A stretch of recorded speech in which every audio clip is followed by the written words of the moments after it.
परभणी हिंसाचार प्रकरण आणि या प्रकरणी आता न्यायालयीन कोठडीत असलेल्या सोमनाथ सूर्यवंशी यांच्या मृत्यूने संपूर्ण राज्य हादरलं होतं। पोलिसांनी केलेल्या अमानुष मारहाणीमुळेच त्यांचा मृत्यू झाल्याचा आरोप सूर्यवंशी यांच्या कुटुंबियांनी केलेला असताना आता मात्र या सगळ्या प्रकरणी अहवाल समोर येतोय।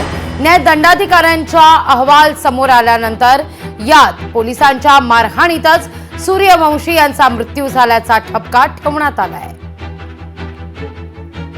सोमनाथ सूर्यवंशींच्या बाबतीत न्यायदंड अधिकाऱ्यांनी सांगितलेलं त्यांचा अहवाल आलेला आहे की सोमनाथ सूर्यवंशीला पोलीस स्टेशनमध्ये मारहाण झाली होती आणि मारहाण झाल्यानंतरच त्यांचा मृत्यू त्या ठिकाणी झाला।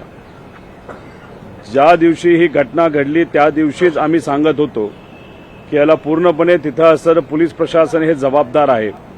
उगाचच तिथं सोमनाथ सूर्यवंशीला त्या ठिकाणी मारलं गेलं आणि त्याच्यात त्यांचा मृत्यू झाला। त्यावेळेसपासून आत्तापर्यंत आम्ही हेच सांगत होतो, पण सत्तेत असणारे मंत्री नेते हे नेहमी त्या ठिकाणी काही गोष्टी लपवण्याचा प्रयत्न तिथं करत होते। पहिले जेव्हा पीएम रिपोर्ट आला होता त्याच्यामध्ये काही डॉक्युमेंट्स त्याच्यामध्ये अजून यायचे बाकी होते, परंतु आता जर काही हा पद्धतीचा अहवाल आला असेल तर पुन्हा एकदा विभाग त्याची सखोल चौकशी करेल आणि याच्यामध्ये जर का कोणीची चूक त्या ठिकाणी आढळून आली असेल, निश्चित हा विषय अतिशय संवेदनशील आहे, तर संबंधित अधिकाऱ्यांवर त्या ठिकाणी कारवाई करण्यात येईल। जर तसा अहवाल आला असेल की पोलीस कस्टडीमध्ये सोमनाथ सूर्यवंशी यांचा मृत्यू झाला तर जे कोणी दोषी पोलीस आहेत त्यांच्यावर कारवाई हे गृहमंत्री देवेंद्र फडणवीस साहेब करतील। सोमनाथ सूर्यवंशी यांची जी हत्या झाली ती हत्या पोलिसांनी त्याला जी अमानुष मारहाण केली त्यामुळे झाली असल्याचं त्या ठिकाणी पोस्टमॉर्टम रिपोर्टमध्ये दाखवण्यात आलं।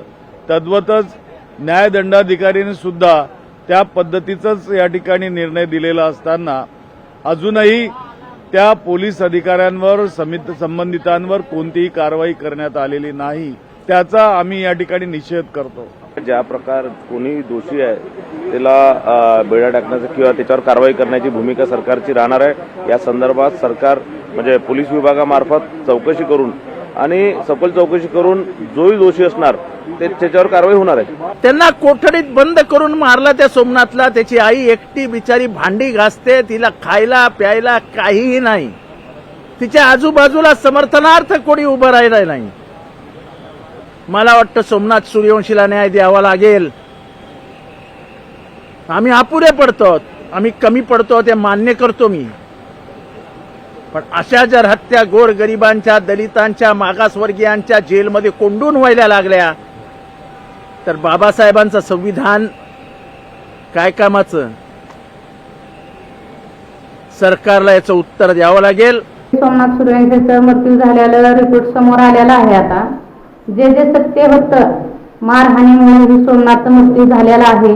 आता न्यायदंड अधिकाऱ्यांनी चौकशी केलेली आहे, गोपनीय चौकशी केलेली आहे, हे सत्य आलेलं आहे आता समोर। आता सत्य घाटे हॉस्पिटलमधून पण रिपोर्ट सत्य आलेला आहे, म्हणून ह्या सरकारने लवकरात लवकर आमची दखल घ्यावी आणि जे गुन्हेगारी पोलीस ह्याच्यामध्ये आहेत, दोषी पोलीस आहेत, त्यांच्यावरती कठोर कारवाई करण्यात यावं। त्यांच्यावरती 302चा गुन्हा दाखल करावा अशी आमची मागणी आहे सरकारकडून। 3 महिने होऊन गेलेले आहेत तरी देखील सरकारनं अजून कसल्याही प्रकारचं दखल घेतली नाहीत। जे गुन्हेगार आहेत, जे दोषी आहेत, त्यांच्यावरती कसल्याही प्रकारची कारवाई केलेली नाही आणि जे आहे सत्य ते सत्य आता समोर आलेलं आहे। सरकारने इथून तर पुढे लवकरात लवकर पाऊल उचललं पाहिजे आणि लवकरात लवकर हे जे कोर्ट आहे फास्ट ट्रॅकमध्ये चालवलं पाहिजे आणि जे दोषी आहे यांच्यावरती कठोर कारवाई केली पाहिजे व त्यांच्यावरती 302चा गुन्हा दाखल करावा ही आमची कुटुंबाची मागणी आहे। लोकशाही मराठी ऐका, पहा, जागरूक रहा।